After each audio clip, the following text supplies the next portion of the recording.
Sini Bu. Iya, Berarti. Ibu sudah dari kelas? Sudah dari kelas? Sudah, Pak. Di kelas tadi, di kelas 7C. Ini saya baru selesai ini ada dia ada hasil pekerjaan siswa di LKPD ini.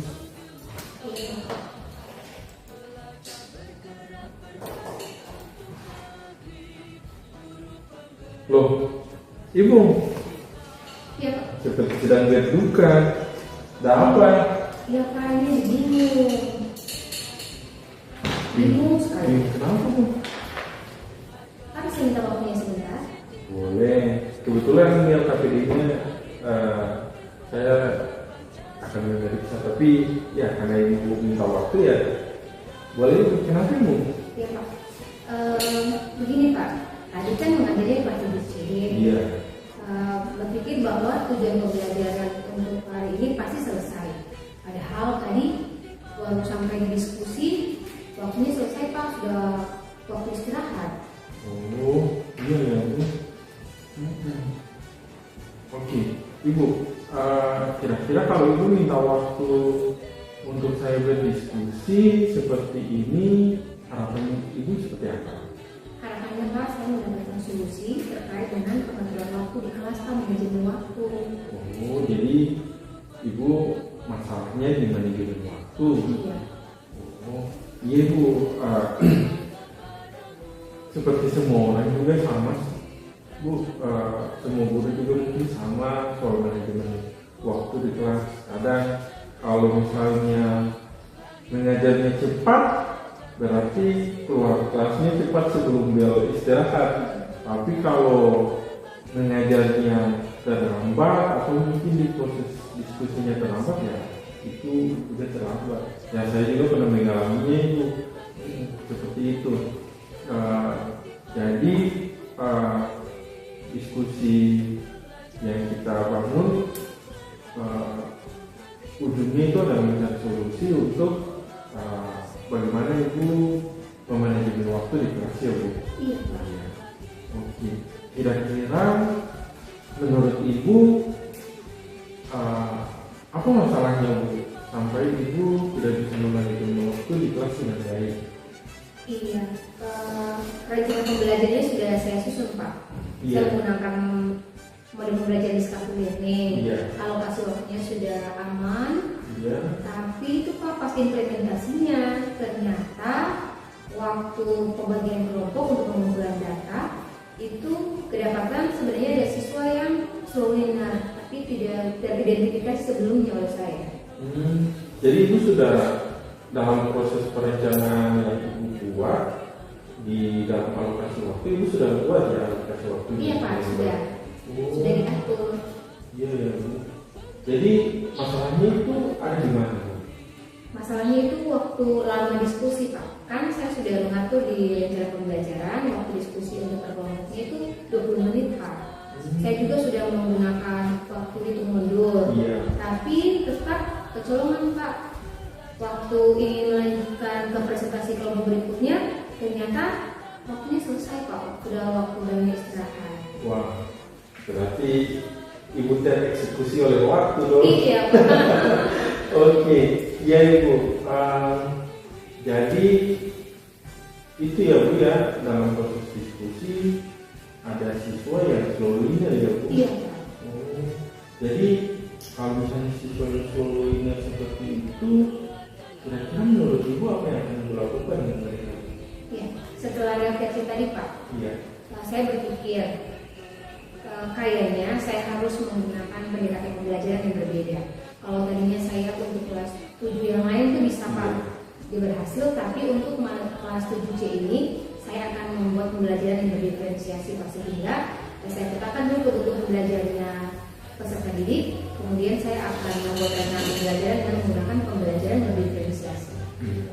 Oh, tadi Ibu mengatakan kalau Ibu menggunakan discovery learning. Iya. Kalau Ibu menggunakan discovery learning itu, kira-kira menurut Ibu waktu yang sudah dilakukan sudah tepat. Terus Ibu ingin menggajinya mungkin dengan pendekatan diferensiasi ya kan kita bilang menurut ibu kira-kira menggunakan diferensiasi itu tepat ya untuk siswa yang solonya? Ya Pak, soalnya kalau untuk pembelajaran yang menggunakan sintak saja ternyata tidak bisa untuk kelas 7C khususnya Pak, ternyata tidak berhasil. Pasti ada saja kedapatan kecolongan waktu nanti waktu saya mendampingi siswa soloner ini. Tapi kalau saya berpikir menggunakan pembelajaran diferensiasi, pastinya saya sudah menggunakan kebutuhan mereka nih dalam kelompok. Oh ini dia model apa namanya materi atau konten pembelajaran sudah saya siapkan yang berbeda dengan teman-teman lainnya Pak. Oh gitu ya Bu. Iya. Kalau begitu Ibu sudah menetapkan untuk melaksanakan pembelajaran diferensiasi di kelas. Lalu kira-kira nanti kapan Ibu mau merencanakan akan melaksanakan rencana itu? Oh iya, kan dalam satu minggu ada 2 kali tatap muka. Saya berencana kalau Tuhan berkenan itu untuk pertemuan berikutnya dalam minggu ini di hari Kamis nanti saya akan menggunakan pembelajaran diferensiasi saat mengajar mereka dengan materi yang berbeda Pak. Oh begitu ya.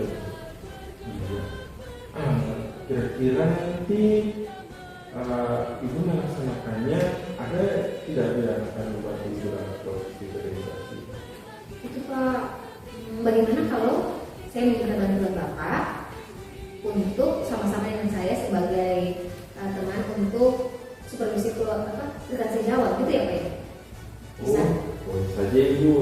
Itu kan untuk observasi ya? Observasi maksud saya. Oh boleh. Kebetulan saya sudah beberapa minggu, 2 minggu belakangan ini sudah mulai menerapkan proses pembelajaran dengan pendekatan diferensiasi Bu.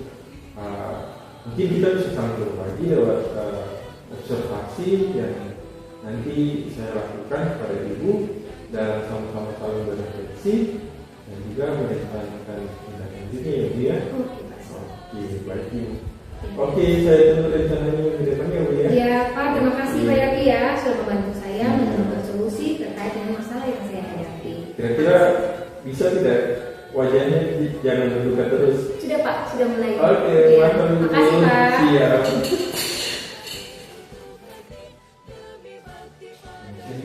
Selamat siang Pak Yaki. Dari kelas berapa Pak Yaki? Dari kelas 10 teknik penjelasan Bu. Oh iya. Iya. Terus ada masalah ya? Aduh, Ibu. Entah masalahnya di mana Bu. Ini saya sudah ngajarnya dari pagi asik, ketemu siswanya asik-asik Bu. Tapi pelajaran terakhir ini jam terakhir pas siswanya mau pulang, waduh, ribet Bu. Siswanya ada yang termotivasi tapi kebanyakan dari mereka itu kurang motivasi belajar Bu. Seperti itu. Ada yang bisa saya bantu Pak? Iya Bu, kalau bisa mungkin Ibu bisa membantu dari apa yang saya alami Bu. Ayo Pak, kita diskusi sama-sama. Iya Ibu, gini Bu, saya itu tadi di jam pertama di kelas 10 TKJ mengajar materinya proyek IPAS Bu. Terus karena materinya itu terkait dengan penggunaan energi Bu, lalu saya akhirnya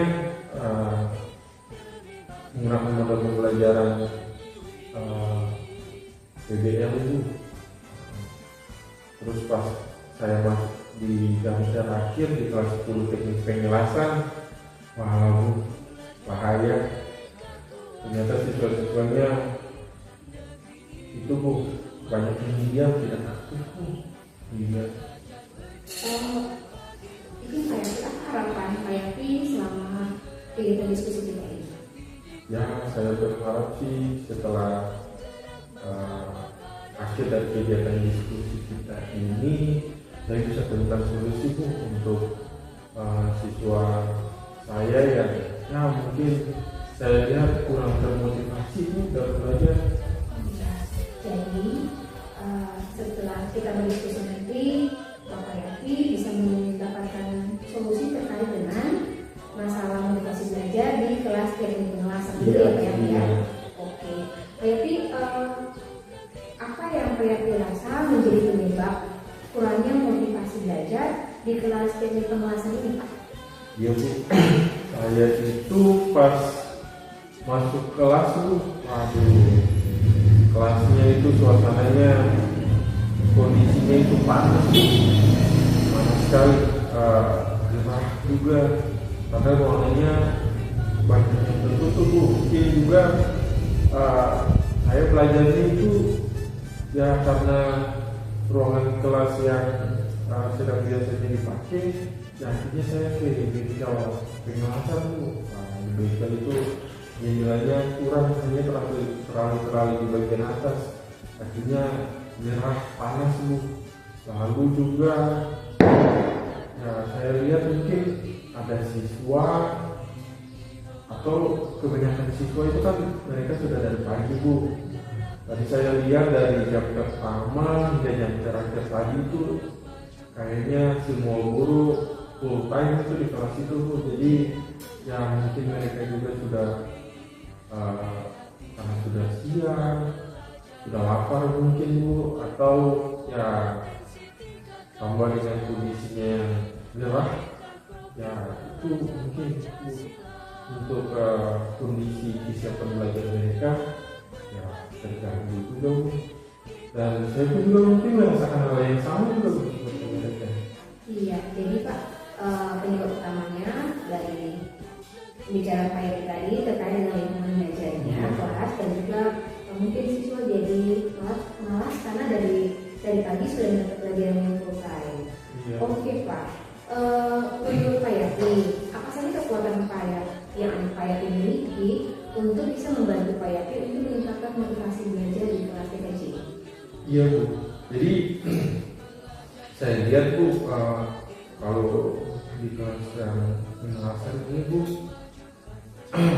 karena ini terakhir ya Bu ya, jadi siswanya juga karena sudah lelah dari jam pertama hingga terakhir Bu, jadi saya lalu ya, karena ruang kelasnya mungkin sudah gerah, lalu saya berpikir Bu, kan saya juga kan sudah menerapkan pendekatan diferensiasi Bu. Saya sudah lihat kebutuhan siswanya, saya sudah lihat minat belajarnya, saya kasih pilihan-pilihan lagi itu kepada mereka Bu, mau mereka mau belajar seperti apa, terus saya memberikan pilihan-pilihan konten materi yang mereka pelajari. Tapi Bu, ternyata model pembelajaran problem solving yang saya lakukan bukan mungkin konsentrasinya di dalam kelas, jadi ya seperti itulah masalah yang saya temui Bu. Lalu saya berpikir minggu depannya karena materinya itu tentang mitigasi bencana, saya berpikir mungkin saya mau membawa mereka keluar di sekolah Bu. Lalu mereka saya tugaskan untuk mengidentifikasi kira-kira proyek bencana apa yang bisa kita lakukan di area sekitar lingkungan sekolah. Luar biasa, Pak Yafi. Kalau menurut Pak Yafi, jika hal itu akan dilakukan, hambatan atau tantangan apa yang mungkin saja Pak Yafi hadapi dalam mencoba solusi terkait peningkatan motivasi belajar ini Pak? Iya Bu, mungkin kalau yang saya lihat kan untuk tantangan hambatannya Bu, itu soal kondisi lingkungan kelas Bu, mungkin tantangannya. Terus saya berpikir juga mungkin saya akan memberi mereka ice breaking atau menggunakan mindfulness, teknik stop Bu. Lalu tapi pelaksananya tidak di dalam kelas Bu. Saya mau bilang hampir tobat kalau belajar di jam terakhir di teknik pengawasan Bu, karena ya mungkin mereka juga kerja pakai las, jadi las kawat ya mungkin panas juga di dalam. Jadi ya kira-kira seperti itu Bu, tobat saya Bu kalau ngajar di teknik pengawasan di jam terakhir Bu. Jadi saya berupaya Bu, nanti akan membawa siswa ke sekolah dan kita akan belajar untuk proyek mitigasi bencana. Iya. Jadi Pak Yafi berencana menemukan solusinya terkait pembelajaran berikutnya di kelas 3C ini tentang pembelajaran materi mitigasi ya Pak ya? Di kelas teknik penjelasan Bu, kalau TKJ-nya pagi hari Bu. Pembelajarannya pagi. Di penjelasan itu akan belajarnya di luar kelas. Iya. Kemudian diselingi dengan ice breaking dan mindfulness luar biasa Pak. Pak Yafi, kira-kira menurut Pak Yafi berapa lama Pak Yafi perkirakan untuk melihat hasil dari strategi yang akan Pak Yafi implementasikan ini? Oh iya Bu, kalau untuk waktunya itu nanti saya akan berencana di pertemuan minggu depan Bu. Terus untuk melihat hasilnya langsung saja Bu, saya akan lihat di proses observasi. Jadi observasi kemampuan belajar mereka saat mereka melakukan proyek yang di waktu lingkungan sekolah, di dalam lingkungan sekolah, proses mungkin akan ada dalam proyek mitigasi bencana. Mereka akan lihat kan di lingkungan sekolah di belakang bagian kelas itu Bu, itu kan 10 meter dari belakang kelas itu kan ada jurang Bu. Nah itu mungkin kedepannya kalau misalnya pohon dimakan dia sudah tumbang untuk perluasan pemukiman, ya pasti itu akan terjadi longsor. Lalu saya berencana untuk siswanya itu bagaimana memberikan pilihan-pilihan kepada siswa, pilihan proyek kepada mereka untuk mereka bisa lihat untuk mengatasi longsor ini nanti seperti apa, atau mungkin ada mitigasi bencana yang lain, misalnya kalau mitigasi bencana gempa atau tsunami, ya kebetulan kan sekolah kita tidak jauh dari laut Bu, seperti itu. Oh iya Pak, luar biasa. Pak Yafi, siapa yang bisa mendukung Pak Yafi dalam implementasi rencana strategi ini ke depannya Pak? Wah, kebetulan Bu menanyakan. Jadi karena Ibu menanyakan, saya akan menjawab Bu. Bagaimana kalau Ibu yang membantu saya? Iya Pak, sebenarnya sih saya senang sekali ketika diajak kerjasama dengan Bapak karena terkait dengan materi yang saya ajarkan juga minggu depannya. Oh iya. Oke Pak Yafi, nanti kita ketemu minggu depan ya untuk mitigasi bencana di kelas penjelasan. Oke siap. Ya. Terima kasih Bu. Iya Pak, terima kasih. Terima kasih. Bisa kedepannya kita bisa saling berbagi. Siap Pak. Terima kasih Bu. Ya, selamat bekerja Pak Yafi. Iya Bu.